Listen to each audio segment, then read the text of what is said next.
Demons Discuss, Bonus Edition, The Trifecta.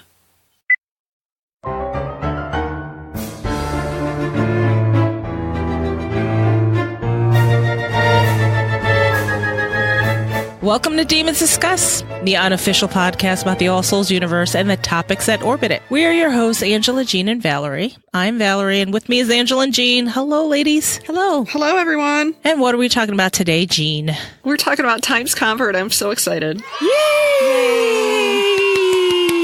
Now, let me ask, is this a spoiler-free Times Convert, or is anything game? I think anything's game. We can do a little bit of spoilering. Okay. Spoiling? Just want to let our listeners know what they're in store for.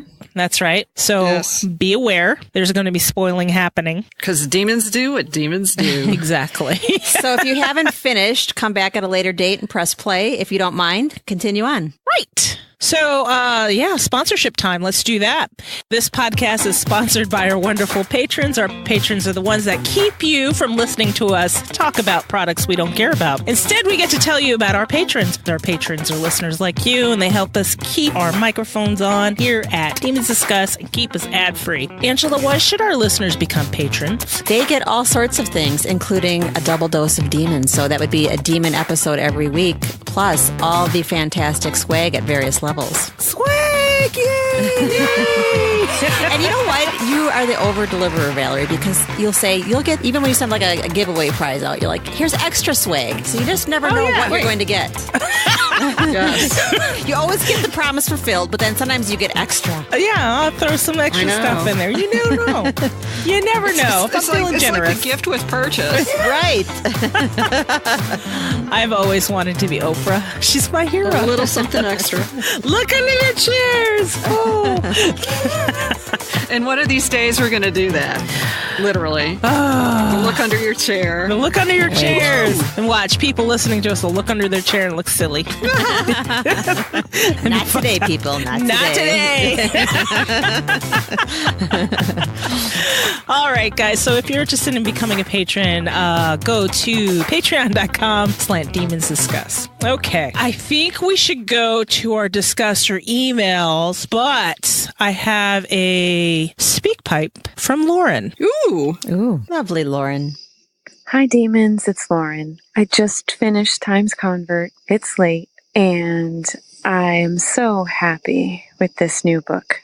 I love the 3 different threads of the story. I love this story of becoming. Everybody gets to become who they are truly meant to be, whether it's recovering from their past or resolving their future or figuring out where they are right now. I can't wait to see what comes next. Bye for now. She's got some cricket ambience. It's like, I love the cicadas. We'll leave the light on for you.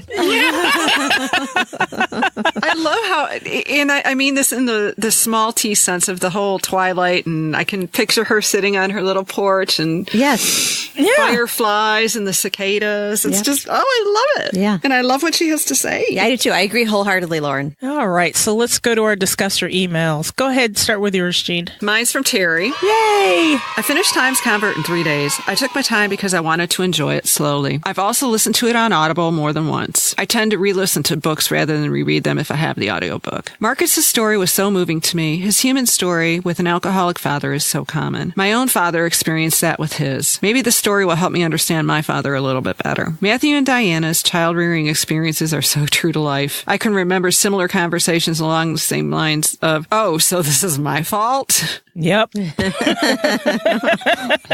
I really enjoyed getting to know Phoebe as a baby vampire. I loved her character in the trilogy, and I also love her here. I love the love stories of Marcus and Phoebe and Diana and Matthew because both couples love and accept each other totally. Looking forward to hear the demon thoughts. Terry from California. Thank you, Terry. Thank you. I have a comment on that. 2 comments on that. One, I love that 3 days is savoring it slowly.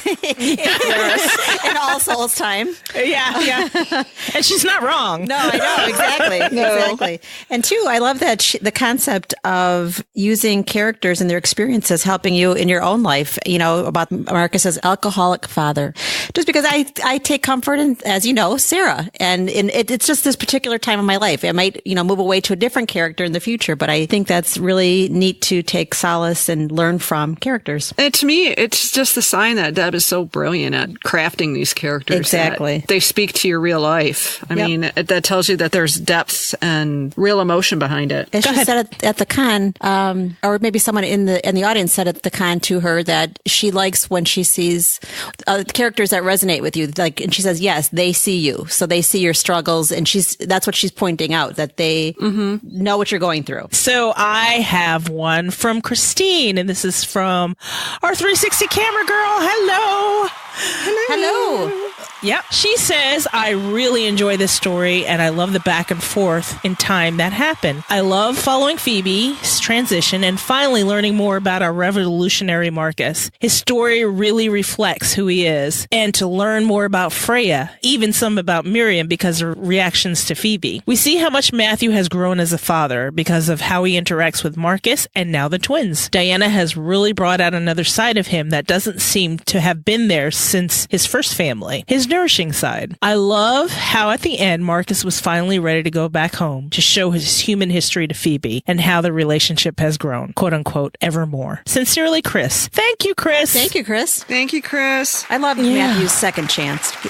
Makes me feel happy for him. Yeah, but there was one part in this book that kind of jarred me a little bit. When he was all pissed off after Rebecca bit him? Yeah. Oh, yes. And then he rode off into the woods and Diana's like, you're not that person anymore. And Marcus is like, yes, he is. Right, yeah, that's true. He did say that. Yeah. Whoa, what? Okay, I have an email from Michelle. She says, hey, ladies, love Times Convert and was really thrilled in the opening chapter. It turns out that Phoebe is half Asian. As a half Asian woman myself, I love this kind of visibility. And even though it wasn't a major theme of her book, I appreciated the specific calling out of what she looks like, especially for when they cast for her, hopefully season 2. I also liked the call out of how her mother understood, quote, giving up an old life in exchange for love. I love that she named her cat Persephone. If you are into Greek myths, you may also enjoy Lore Olympus, a modern retelling of Persephone and Hades in webcomic form. Michelle. Thanks, Michelle. Thanks, Michelle. Persephone. This was the first time I've ever heard that name. Persephone? Yeah. You never heard about Persephone being kidnapped and taken down to Hades by Hades? Yeah, no. By Hades. She's the reason we have seasons. Yeah. And the 6 pomegranate seeds and... Yeah, no. I love the fact that Isabel called her a whiner. Yeah, exactly. The only Greek myths I know are the ones Devin played in. Oh, I see. Yeah, no, it wasn't my strong suit. Okay, so before we get heavily into conversation, I want to say this conversation on Times Convert is sponsored by Leslie Planitzer. Thank you, Leslie. Hey, Leslie. Thank you, Leslie. This book really has 3 concurrent stories. Marcus's past, Phoebe's future as a vampire, and the family is present. Let's talk about these individually, and then we can talk about them together. Let's start with Marcus. What surprised you guys? That he did run away from his past. He has more than one past. Yes. Yeah. He really wasn't as together as he came across in the trilogy, and that happy-go-lucky exterior hit a lot. That's what surprised me. Yes, true. Or his life now could be actually happy-go-lucky in comparison. I think maybe before he became the Grand Master. I don't know how hard his life could have been. He went from rigid and intolerant in his original family life to kind of floundering. He did the best he could, and it wasn't too bad of a job actually on his own, to having structure and discipline in Matthew. And then he kind of I would imagine New Orleans was like, you know what? I'm graduating my high school and I'm going off to college and I'm going to go do some merrymaking. I do what I want. Right. And you have that illusion when you graduate high school. I'm going to do whatever I want. Yes. Oh, yeah. Oh, no, you're not. You're not going to run your credit into the ground. And along that line, too, that what really surprised me was that Matthew was not that great of a dad. I mean, right. I think Freya was the one who stepped into the breach and kind of put him in a better headspace, more so than Matthew did. Yeah. Because he was sort of the absentee father. I mean, Matthew changed him and then dumped him on a boat and said, okay, see ya. Have fun. Yeah. like the vampire equivalent of a sperm donor. Matthew, Only you didn't have to chase him down for child support. Matthew kind of rushed that decision about the boat because look at how long it took Philippe. Philippe gave him a lot of chances before he put Matthew on a boat. And then Matthew just cut right to the chase. He's like, oh, work for me. Go ahead. Boom. See ya. Here you go, Gallowglass. Gallowglass is like, wait, I'm babysitting now? Shit. I know. You kind of have a new appreciation for Gallowglass. Like, oh, is the one got to be mopping up and babysitting and hiding the stuff. Jesus Christ, not again. Yeah. I'll go Gallowglass. Yep. Well, and here's the thing. As we sit here, that makes me think even more. Don't forget, he's on a straight timeline. Yes. Oh, my God. Oh, yeah. Jeez So Louise. it's like he's already dealt with like the whole 1590s and Diana and all that bullshit. And then now he's back to dealing with old Matthew and this crap. Yeah. Oh, my God. Well, Can you and if imagine you think what his about it, POV is? Being on the straight timeline, well, I guess he wouldn't know that Marcus becomes the head of the KOL when they time walk. But I was going to say, yeah. He hasn't gotten there yet. Yeah, he doesn't know what a good job he's done. Yeah. I did what I was supposed to do. Right. Okay. Yeah, I'm sure he and Hancock are going, what the hell now? Yeah. Yes. Yeah. And Hancock, that's right. Hancock would know about it. It's like, oh, Jesus Christ. Right. And you got to think, does Gallowglass think, okay, does this all fit in the picture? Or, I mean, when they go back in time, do they tell them about Marcus? Or is that one of the conversations he had with him? What were the conversations that were had with Gallowglass. Gallowglass and what did Gallowglass and Philippe talk about and what were in all those letters? God, there's a whole packet of letters that are sitting somewhere. Think about that. Yes. Oh, yeah. And we Think about that. and then we find out his name is Eric. And that's like, wow. Okay, friend zone Eric. I know. Or, because we already, the non-friend zone Eric is from True Blood. Yeah. Yeah. I'm thinking he's friend zone Eric. Yeah. Which is everywhere else. Right. Right. Team Eric. Okay. We'll get back to the correct vampires. Yes. I don't know. I think the things that surprised me, his horrible dad, he was, oh my God. And then it's kind of explained away where his dad had seen war and was changed after that. And I mean, no excuse for the constant drinking. And I'm sure he abused his wife and he's just no good. I mean, usually, I would think a lot of times alcoholism has a root cause, but that doesn't explain or forgive the narrative you create for your family, which was an awful one. Yeah. Well, and on the other side of that coin was the way Marcus looked up to Thomas Paine as a father and the mirror images of their deads. Mm-hmm. Oh, yeah. I mean, that was very poetic how Deb did that. And he kept running off to go to war. I mean, he had to sneak out to go to war. I'm like, oh my gosh. Well, really? That must have been bad at home. That's what I was thinking, that if you're, it's like, I'm going to just go fight real quick. Maybe I'll be back. That was definitely one of my two favorite parts of Marcus's strand was that, one, when Matthew appeared on the page as the shadow, and then two, Sarah Bishop. Oh, yeah. OG Sarah Bishop. Was so much fun. Yeah. Yeah. Did you think when Sarah showed up and then she says, okay, we're not ready for you yet, did you think she was having premonition? Maybe? That whole little passage was so full of like, Yeah. Yeah. Yeah. I mean, the whole thing about when John Proctor says something about something a little more than rum, and she's like, no, not here. Right. Not here. Not I was here. like, he was definitely asking for some sort of magical intervention. Oh, definitely. It was such a full and fulfilling passage because, one, it fills in the backstory and a discovery of witches because he tells Sarah Bishop, the current Sarah Bishop, your ancestor taught me how to set a leg after Bunker Hill. Okay, so flash forward, here we are. This is after Bunker Hill, and he's setting John Proctor's leg. Yes, who is also Diana's ancestor. Exactly. So it comes full circle. But then her premonition at the end of it is like, whoa, so much left. Yeah. Okay. So here's the passage. It says, there are ways to serve the cause of liberty that that don't involve bloodshed. The army is going to require surgeons far more than soldiers. Mistress Bishop pointed the end of her pipe at him. Her eyes were dark, the pupils huge. Marcus shivered at the sight. It must have been the drink and the smoke that made her look so strange. Then she said, "Your time has not come," she continued, her voice dropping to a whisper. "Until it does, go home where you belong, Marcus McNeil. Be ready. When the future beckons, you'll know it." Yes. So, yeah, she kind of went into a trance. I've seen too many episodes of Supernatural to not think otherwise. That was goddess speak. Yeah. I really think that was goddess speak right there. That wasn't even Sarah Bishop. And I missed it the first time, but this last read, I was like, oh, Sarah's having premonitions.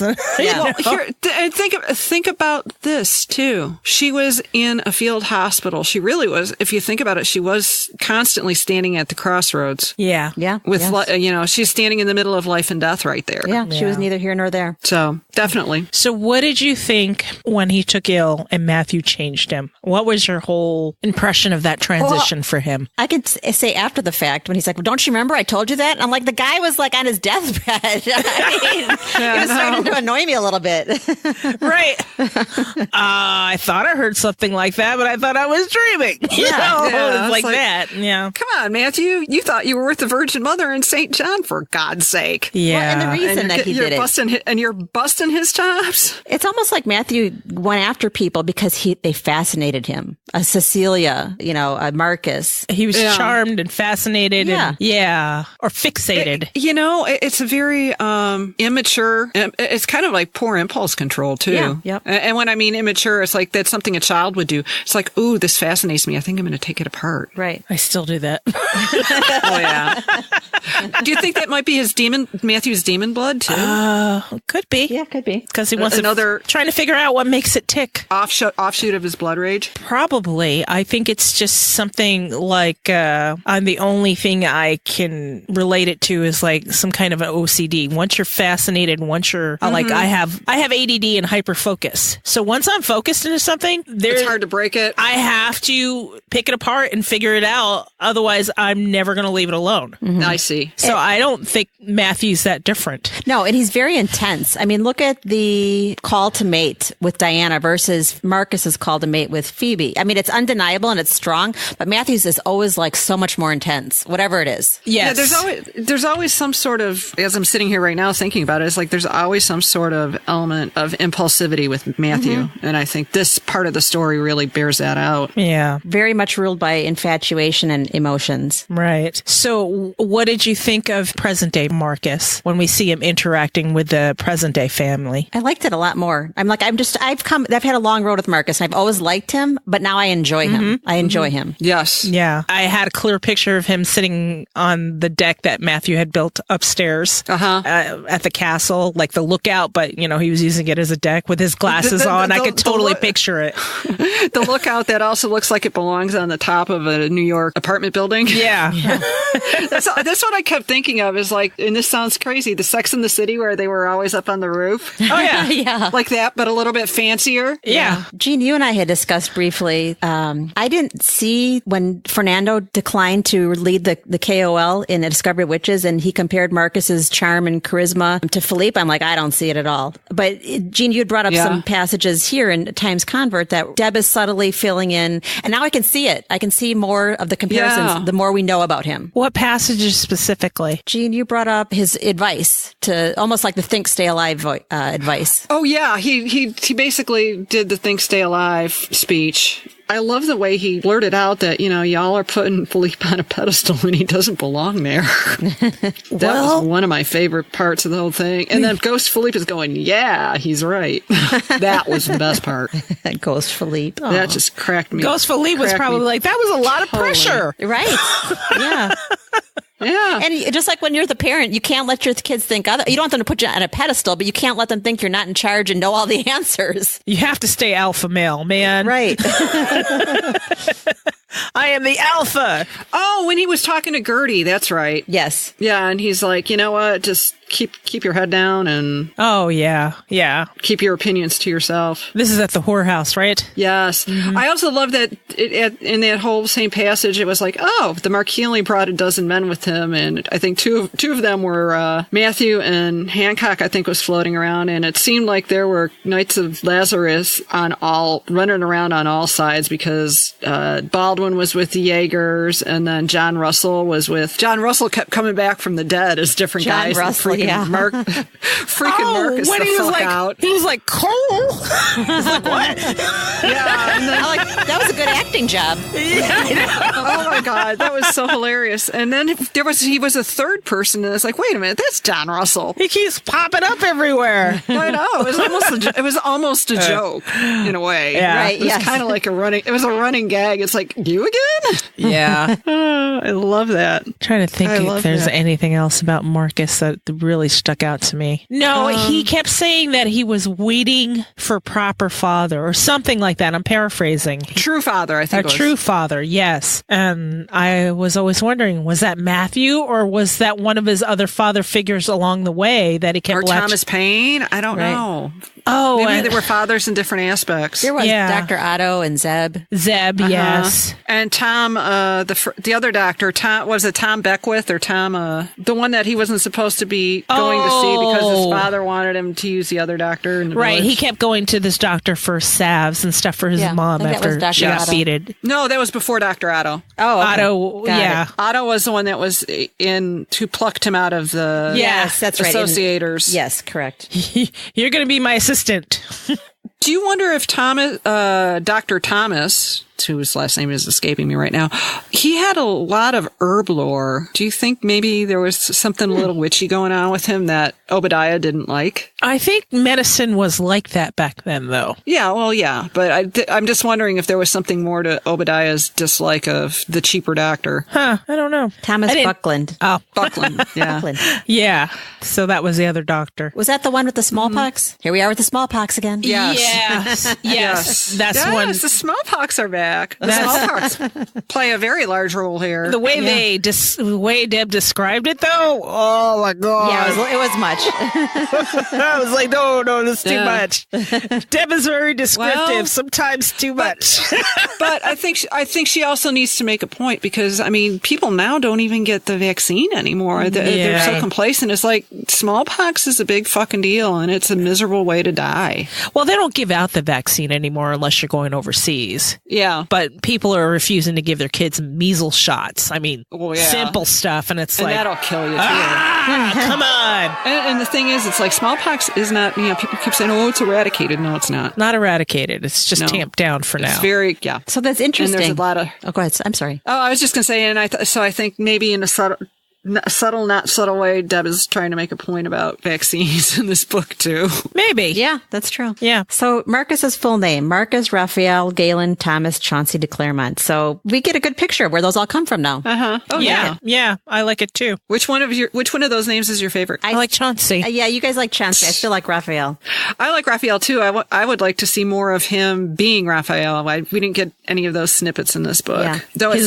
Though Rafe sounds like a great alias to be using in New Orleans, Yes, to be it honest does. with you. Rafe and Ransom. Ooh. Right. So what did you think about him and Ransom? I mean, Ransom was like he was trying to such a gain con man. Ransom, and Ransom just like took his show on the road. Right, yes. I loved Ransom. I was like, damn, Ransom, that's foul, but okay.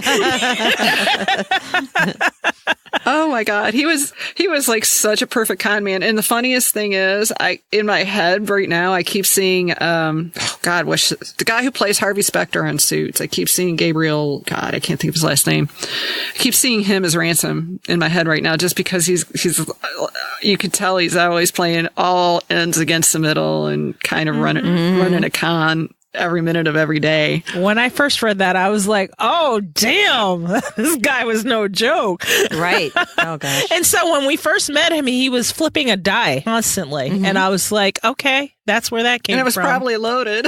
Yeah. And then Without the a doubt. snake oil Yeah. and then he was even like the little snake oil salesman. And do we get 3-card Monte or do we get a shell game? Yeah. I forget which we got. much fun. He was a fun character. And what did you think about Marcus's first meeting with Philippe and Isabeau? Isabeau took to him right away. Yeah. Yeah. I mean, it was almost immediate. like an affinity. Yeah. Because of the blood in the veins. I think so. I think it just makes me think of our last episode where he's like all yakking back at her. It's like, how dare you talk to your grandmother like that? But then when you look at the roots of their relationship, I think they're so comfortable with one another that he can yak at his grandmother like that. Right. He's also a favorite of the favorite. Yes, this is true. Mm-hmm. The fact that he's even, And even when he yacked back, he wasn't that. It wasn't he was that frustrated. He wasn't disrespectful. Yeah, he wasn't disrespectful. She wouldn't even bat an eyelash at it anyways. No. Oh, she wasn't batting eyelashes that much in this whole book. She was fabulous. Oh, my God. Oh, my God. When she came pulling up in her God knows what convertible at 5 miles an hour with the trunk load of champagne. Was it an Alfa Romeo? They didn't. I don't think Deb said. But Marcus kept going. It's like, this car goes blah, blah, blah so fast, and you're driving it like a golf cart. Right. Wasn't Alon driving it and she was just kind of riding with her scarf, barely blowing because they're going like 4 miles an hour? Yes. And she's like, I brought some good champagne because you don't ever seem to have it. You're right. My interpretation of that, her just riding slows, she just wanted to enjoy her car ride, man. Because I'm sure if they went 1,000,000 miles an hour, they'd be there in like 5 minutes. Right. It also plays into the whole thing with Phoebe and what she admired so much about Isabeau and how being a vampire meant she wouldn't have to rush through life. Yes, right. I mean, that was such a beautiful, true. Well, not beautiful. It was actually a really funny visual picture, but still, I mean, it's like, there it is. It's like, I don't have to go 100 miles an hour to get where I'm going because I got all the time. I would picture in the Isabeau would universe. only need to go as fast enough to make her scarf flow in the wind. Yeah. Just so you can get a good shot, Yeah. Okay. Yeah. So this is a perfect segue into Phoebe. So let's go into Phoebe. And what were your impressions of Phoebe in this book? I loved her. Yeah, I did too. I loved the difficulties she had. I loved the choices she wrestled with. I loved her irreverence. I loved her fake apology. I loved. Oh my God. She was so Raquel Katrina. It was beautiful. It was perfect. Yes. And so you brought up the picture of Isabeau, Jean, with her scarf, right? Just enough to blow. There was a point in here, and I know I told you guys about this. Remember Holly Golightly with her sunglasses? Yeah. Yep. Yes. And she had just come in after fucking up and almost attacking somebody. Come in from getting, what do they call that? Is it light sick? Or, oh God, when you have too much light. Light sick. That's what they called it. Yeah. So she was light sick. Jason had to drag her inside and she's sitting by the fireplace, all pouty. I can picture her with these big sunglasses on with a Holly Golightly face, just like, Yeah. And Miriam was like, yeah, so how'd that go? Yeah. How'd that work for you? Yeah. And I actually loved Miriam in this book. I really did. I mean, I loved Miriam before. I really loved her now because Miriam's the type of mom I've always been. And if you have ever had a question, that's me. I'm just kind of, right. Yep. You broke it, you fix it. So, yeah. No, I think that works. That as a total outsider to the experience, it seems to me that approach works better with a teenager than a toddler. Because even when Phoebe's a toddler, she's not because she's capable of reason. Yeah. Sort of. You know what I mean? Somewhat. And with her cat, do not name it. She's like, and she just flouts it back in Miriam's face. This cat has a name and I didn't kill it. See? I mean, that kind of freaked me out though, because I really thought she was going to kill that cat. I did too. Oh, yeah. Gruesomely, yeah. Which brings me to getting a little bit deeper into the vampire world when that woman was invited over to feed Phoebe for the first time. Oh, yeah, this is the first time we're hearing of this service. Right. What is this business? Kind of like the milkman, but not. Right. I loved it. It makes sense, though. Do we want to tell our audience what Deb said about middle-aged white women? Go ahead. Oh, God, that was like the best story ever. Jean, go ahead, tell. Okay. Tell us the story. So I'll tell the story. So we're like standing in the signing line, waiting to talk to Deb at the con, and she asks us, what we thought about Times Convert, because, she figured out we got early arcs. Yeah. Because we gave them to her to one's sign. demon Yeah. yes, as one demon's godmother does. Yeah. Yes. And so we're talking about it, and I made the comment to her about how hilarious it was that Phoebe's second choice was middle-aged white women, and does that make us Pinot Grigio for vampires? She's like, let me tell you about Phoebe and middle-aged white women. I was so, what did she say, pissed off at her at this point? I was so fucking pissed, is what she said. Yeah, I was so fucking pissed at her at this point in time that I just felt I had to let everyone know that Phoebe was just sucking the life out of me. Yeah. Hence her Sucking the affinity life for out the of white women. Yes. Hence her affinity for the blood of middle-aged white women. Yes, exactly. Yes. Good story time. Yay! It was a really good story. So if anybody heard us laughing uproariously through the halls of the Science Institute, that would be why. And then when we're walking away, we're like, did she really say that? And we had to confirm with each other. Yes, she really said that. Yeah, we've been holding that in for a long time. I'm glad we got to finally say it. It's such a fun story. It's such a great story. So what did you think of the growth stages of a vampire? How they counted days? Like on her 21st day as a vampire, they treated it as like a 21st birthday. I thought it was an interesting... Well, actually, it makes sense because from a genetic standpoint, the transition from human to vampire is an accelerated mutation of all of your cellular structure. So despite the fact that in one way it's like, okay, vampires have the luxury of time. Yeah. Yeah. In their actual transition, they don't. Yeah. Everything happens so quickly, That's and true. it can go so wrong on a dime. Right. If I look at it from the perspective that Deb says, it's kind of like a what to expect when you're expecting book. Yeah. I remember reading that book and going, okay, Harlow's going to be 24 months today. This is what's going to start happening. And it's like she actually translated that onto the page for vampires. Yeah. And it's never what it's like, actually. No, never. No, and that's what I'm saying. Like, naively, I said, okay, this is what's going to be happening. And then you fret. Like, it's happening too soon. It's happening too late, Or, it's not happening. Right. The checklist is not correct. What's wrong? Yeah. And they all develop at their own pace. Yeah. Yeah. What did you think of Phoebe's family? Human family. Chapter 1. I was a little surprised that she was of Indian descent. I didn't know that. I mean, it doesn't make a difference. I wasn't shocked or anything. It wasn't like, it was more like, okay.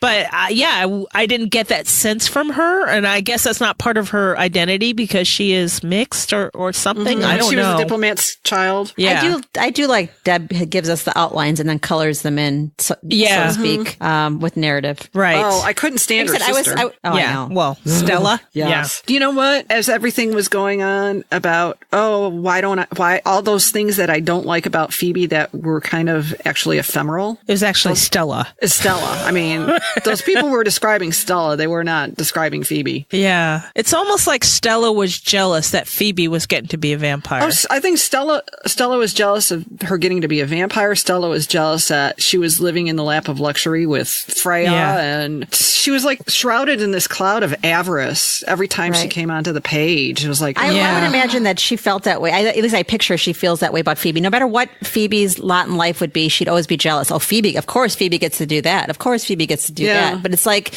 she hasn't made that happen for herself or even pursued it or even thought of pursuing it probably. Right. Yeah, she's waiting for it to drop in her lap. Yeah. Right. Thought that was interesting, the dynamic between Phoebe and Stella. The mother understood that she wanted to be changed into a vampire. The dad was really, you can change your mind. You can run away. I thought that was interesting. You know what? What was really interesting is it kind of mirrored Marcus's whole worry about her not wanting to mate in a way. Think about it. Her parents' marriage was kind of a mixed cultural marriage, and Marcus and Phoebe, when they made the decision to take the leap, was a mixed creature marriage too. Mm-hmm. Yeah. Yeah. I mean, she made the commitment to shift over to a vampire, but she fell in love with him as a human. I think, and that was back to Michelle's point in her email, is she understood what it meant to, quote, give up a former life Everything. for love, right? Yeah. Oh, yeah. Yeah, I could see that. Definitely. That's a lot to give up, though. But there's a lot to be gained. Yeah. Yeah. That's a big decision. I don't know. Well, and the way they juxtaposed it a little bit with the high tradition as far as her conversion, it was really she was all in. Well, she was all in, and she didn't really lose her family per se. No. Which I thought was really an interesting approach, and I wonder how many, if any, of the old school de Claremonts had that luxury, or if they were all pretty much in the situation that Marcus was in, where they just had to walk away. I imagine this was rare. That's what I was thinking too. I want to do this properly. I want to, because from everything we've heard about somebody being made, it's usually an extremist, war, in death, something has to be Right. I mean, in order to make that Gallaglass, change. Hancock, Marcus. Yes. Isabeau. Isabeau was forced. Yes. The only one that it doesn't. Baldwin wasn't. No, I can't imagine this whole period though. This waiting period, this transition period with Baldwin. Yeah. I don't know that it was high ceremony, and I also wonder whether he had a human family to walk away from at that point. Right. I guess we'll have to wait and find out. And speaking of Baldwin, I mean, I found it really funny that Phoebe was so close to Baldwin, where she was willing to bald-faced lie to Miriam, right, and say, they just figured Baldwin's going to back me up. Yeah. Baldwin said this was okay. And I'm like, oh shit, I might have to call him and tell him right ahead of time. Before Miriam talks to him. And with no fear, she's like, I'm going to just call him. Yes, right. Right. And I would think anybody else in the family would have fear to be like, oh, you lied to me, because I don't know. She had a different kind of relationship with Baldwin than even Marcus. So, well, he took to her too. I mean, the whole family took to her. I mean, Matthew was standoffish, but this is Matthew though. Right? Matthew. I know. Matthew takes a while. All right. I'm not unlike Matthew in that way. Me neither. No. Anything else about Phoebe that you want to talk about? Just Team Phoebe. Add her to the list. I know. Yeah. And I loved how resolute she was about, you know what, I'm going to become a vampire and I'm not going to change my mind. Yep. Right.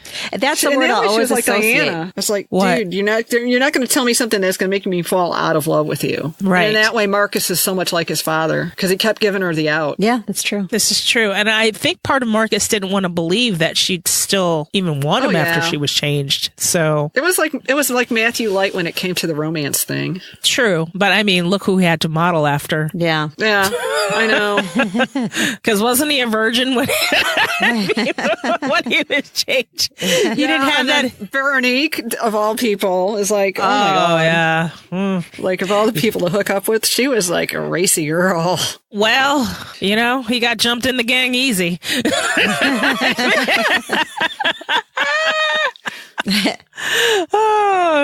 And Aunt Freya, oh my God. Yeah. We'll have to talk about her in a minute. Okay. I love her. So do you want to talk about her now, or do you want to talk about when we're talking about the family's present? Do you want to talk about past Freya or Phoebe? Let's talk about past Freya first. Okay. Or all the Freya. I mean, actually. Oh, Freya. Freya ties all of it together. 360. Yeah. 360 Freya.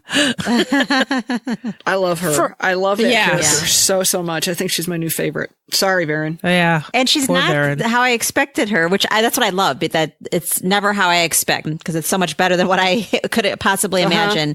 But just hearing about her in A Discovery of Witches, I pictured her more ferocious, militant. Yeah. The way Matthew described her in Shadow of Night, but now I have to think of the flawed narrator, the freaking, because Matthew, the way he describes things, it's tainted. Yeah, and the way he was like, oh my God, no, fucking no, don't invite Freya at the end of Book of Life. Yeah. Well, and the way he says, like, okay, she's so and frightening, she could strip paint. Yeah. I mean, maybe, but in the best way possible. Yeah. I was picturing somebody that was like so militantly feminist that it just defended every one of his sensibilities. Yeah. Spewing Catherine McKinnon at him and the whole 9 yards. And I had no idea what I pictured. And for having the name Freya, I pictured much more warrior-like. And maybe that's just a figurative thing. Norse goddess. Yeah. But she's just... I didn't think she'd be so fancy. Right. So refined. Oh, she's so fancy. She's so refined. And and the whole thing of it is it's like, she's funny. She's funny and she's congenial and she gets along. I mean, she's certainly not somebody I would want to cross. Right. No. But she's still somebody you want to hang out with. And I can see why she gets under Matthew's skin. Because she knows every single soft spot he's got and knows how to push his buttons. And Matthew's such a fuddy-duddy, though. Yeah. Oh, yeah. Well, it doesn't help matters that she's like, I'm going to do what I'm going to do. Yeah. I don't care what you say. Do. Yeah. This is true. More importantly, a lady of many tastes. And I'm thinking that's probably one of the things that really gets under Matthew's skin, because in spite of everything, he still seems to have issues with that. Yeah. Where do you think her familial alliances lie? So if you take Baldwin, Matthew, Marcus, Varen, the ones we know about anyways, because you know that Baldwin and Varen are thick as thieves in Book of Life. Right. I think it varies. It could change from day to day, or she's just a lone wolf, a solo. I think she's a lone wolf. Yeah. I think she's Switzerland. She gets along with everybody, but she's going to keep her own counsel at the end of the day. Yeah. Yeah, I agree. She's another variation of Philippe, and I said jokingly in the group that she's Baldwin with boobs in a way, because she's very strategic and she can be very warlike, but she's on the spectrum. She has far more charisma than Baldwin does. But I think if you filed down Baldwin's edges, it'd be kind of the same vein. Mm-hmm. Yeah. And part of it probably has to do with her femininity to begin with, which just naturally files down some of those edges, or at least the perception of those edges, because she doesn't come across brittle and bitchy at all. Right. Whereas Varen kind of has that bitchy edge sometimes. I guess. I didn't see it as bitchy. I just saw it as edge. Yeah. Well, I'm just saying. Yeah. When you start putting them on a spectrum. Yeah. True. The spectrum as Matthew would perceive them, not normal people, or women for that matter. And I can see why Diana and Freya are good friends and hit it off. I could see it. Very strong-willed women. Yep. Yes. Okay, so let's talk about the family as present and the twins. Oh my God! I love that. I loved it. I think we all agree that this is the story we weren't looking forward to, or didn't have an opinion really favorably, and it was surprised us favorably. Oh my God, yes. It came out so good. It was so good. So good. I mean, to find out Philip has a familiar. Oh my God. Oh my God. And he's a weaver. Yes. And he's like weaving his first spell, not even thinking about it. You remember how much Diana fretted? Yes, and he was right. he was plucking the strands of time off of Marcus and trying to use it. He's trying to fix the owie. He didn't like people being hurt. Right. No. Oh. He's an empath too. When Rebecca bit Matthew and they're like, oh my God, is she going to apologize? He's like, I'm sorry, Dada. And he's not even around. I'm like, that's yeah. so cute. It's always the boys. I was going to say, I don't want to start getting all Kathy Lee with, that's my Cody. I was going to say, Philip reminds me of your Brecken. Yes. Yeah. He totally is. Totally. He would apologize to try to make me happy or satisfied or, are you good, Mom? Are you good? I know Ace is the same way, but. Ace is the same way. He's just 27 now. So he brings me coffee now. That he buys with your card. That he buys with my card. But, he at least brings it to me. I'm like, oh, that's true. That counts for something. That does count for something. Oh my gosh. And when Isabel was like, and now everybody's freaking out about the familiar, and then she's like taps on her arm and she's like flies it like a falcon. Yes. Oh my God. I know we're not going to get to see that if we get that far in the series, but what a mental picture that was. It was just it was like this crazy mixed up version of Lady Hawk. Yeah. Yeah. Yes. Yeah. It was like a Lady Hawk mashup. And Rebecca, I just loved how she just threw a tantrum. She was just like, no. Right. And she bit everybody. Yeah.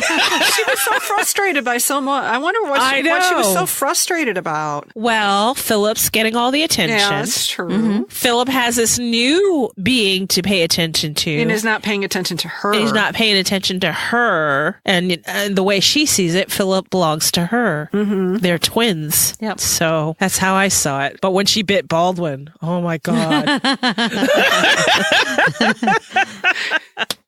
Wow. And then he was like over it in Right. a way. Yeah. I love when he did does things. He has an opposite reaction of what you're going to expect. Because I mean, probably a good portion of the people out there or readers out there would think, "Oh my God, he's going to blow up," and nope. He's going to rip her head off. Yeah. No. It's like, and then down the road, it's like, oh, honey, they're not feeding you right. We're going to go out and hunt pigeons tomorrow. But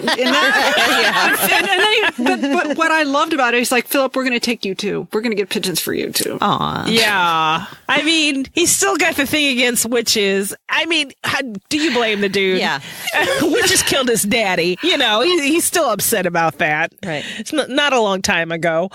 I think it's just he has the affinity for he's going to be the pushover for the niece as opposed to the nephew though too. Yeah. Yes. Perfectly. And another part of that is Probably the way he was brought up. Boys were never indulged. yeah. And another part of that is she actually likes him. yeah. And There's a connection. there's a connection. So, I mean, I can only compare it to someone who doesn't like cats, Jean. Yeah. But the cat comes up and likes you. Mm-hmm. And then all of a sudden, oh, I like him too. You know?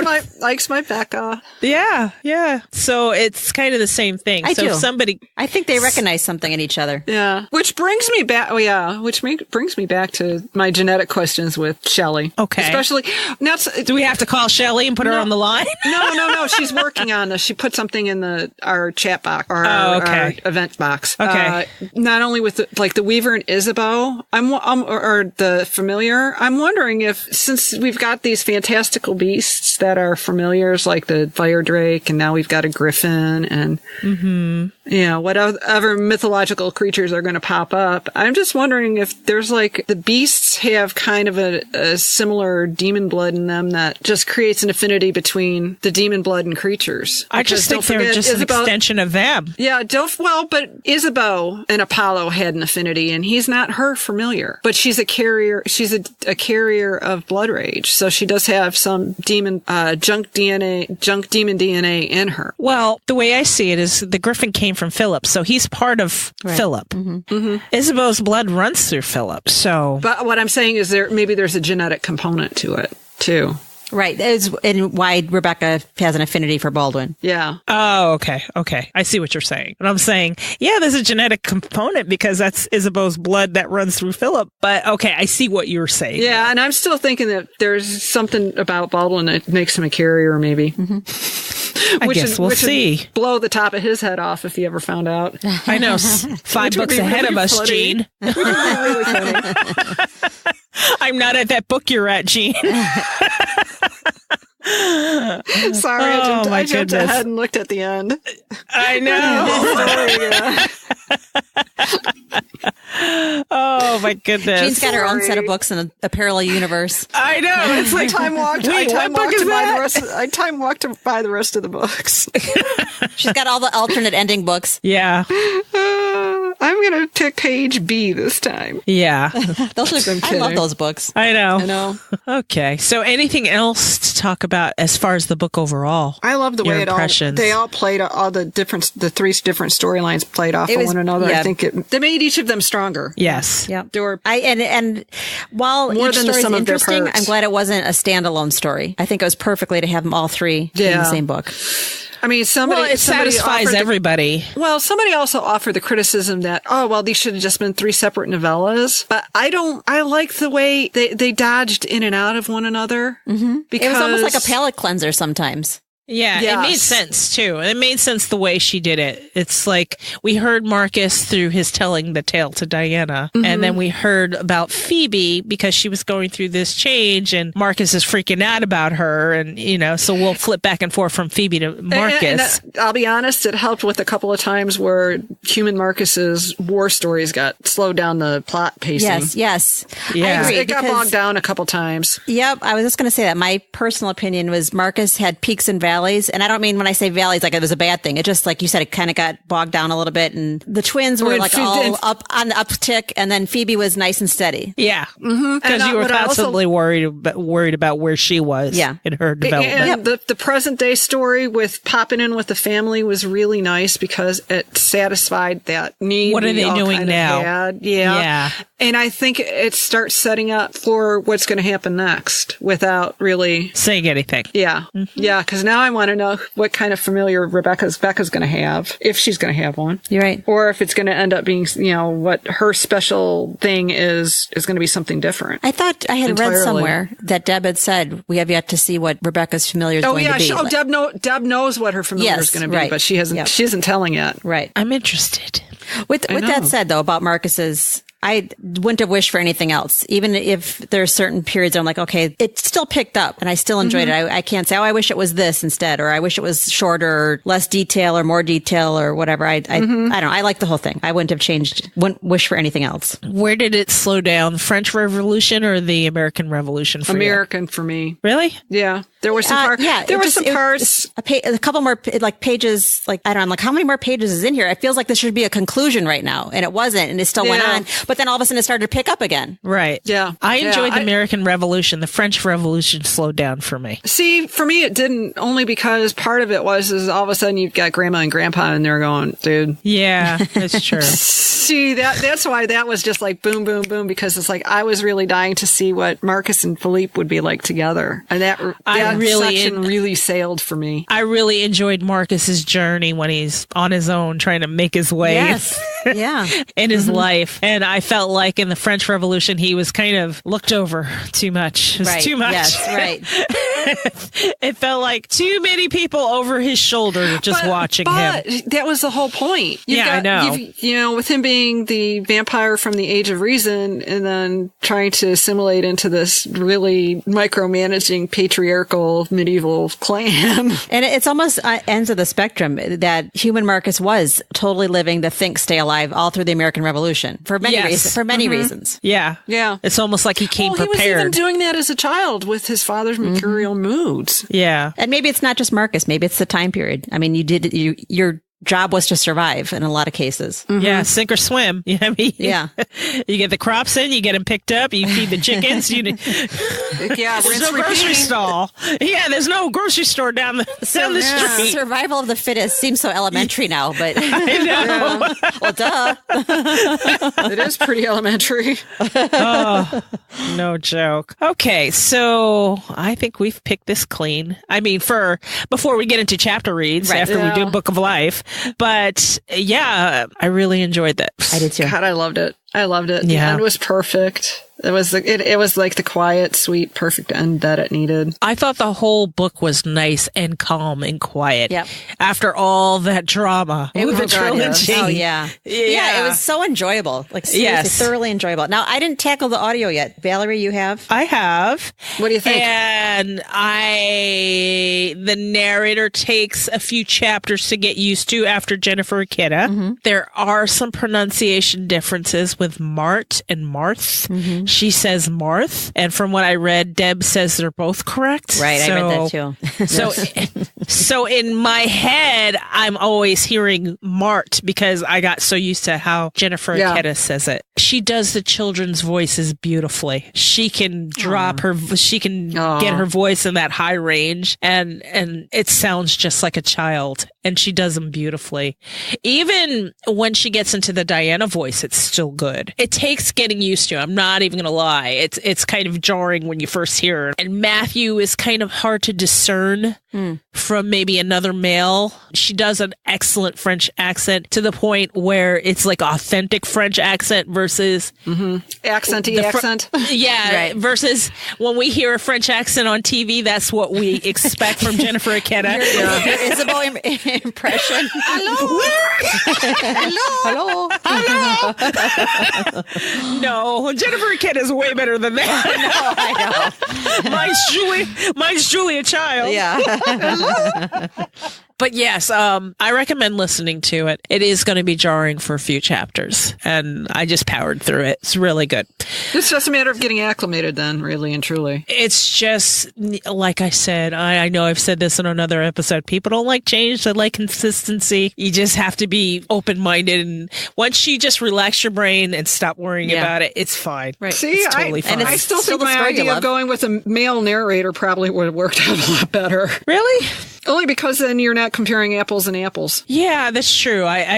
Didn't we ask two him about narrators that? would be good. I thought we asked him about that at the con. Yeah, Deb said that they had actually looked into doing 3, because I said, well, 3 narrators, Jennifer for Diana's portions, and it would have been wonderful to have a male voice for Marcus and a new voice for Phoebe's story. She goes, but we couldn't I don't know if it was cost prohibitive or scheduling wise, but that's 3 actors you have to pay. Yeah. Those actors have to eat, man. Well, she said, that's really hard. And it's like, I was talking about duel, not duet. Duet, it would have been really hard because having everybody cut back and forth and... Oh, yeah. Yeah. Well, cutting back and forth, you either have to have one person record their end. Yeah. And the other one respond to that and then slice them all together. So you have to pay a really good editor. Yeah. I know you usually have to pay all these actors. Usually when Andy Art does projects like that, well, she usually does romance, so you've only got 2 narrators to deal with, but she and Sebastian York will do it together. Yeah, I mean, if They'll you have a schedule that works together. Forth, yeah. So. Okay, so I think we've done this. So let's do last thoughts and things we can't let go of after this.